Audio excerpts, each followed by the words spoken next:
കടബാധ്യതകൾ മാറുന്നതിനു വേണ്ടിയുള്ള പ്രാർത്ഥന.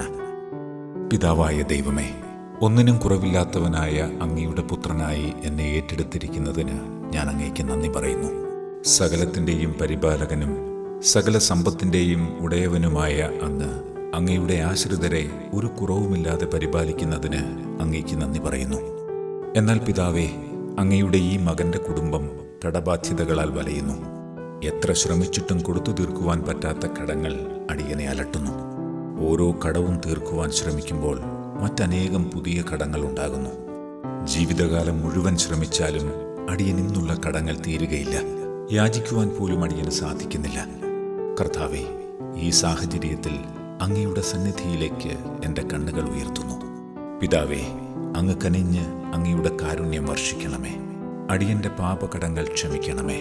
കടം തന്നവരുടെ ഹൃദയങ്ങളിൽ അടിയനോട് അലിവ് തോന്നിക്കണമേ.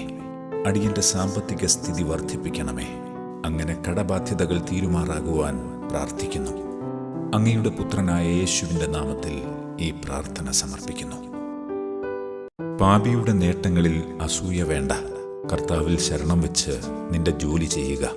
ദരിദ്രനെ സമ്പന്നനാക്കാൻ കർത്താവിനൊരു നിമിഷം മതി. പ്രഭാഷകൻ 11:21. മകനെ, നമ്മൾ ദരിദ്രരായി തീർന്നതിൽ നിനക്ക് ആധി വേണ്ട.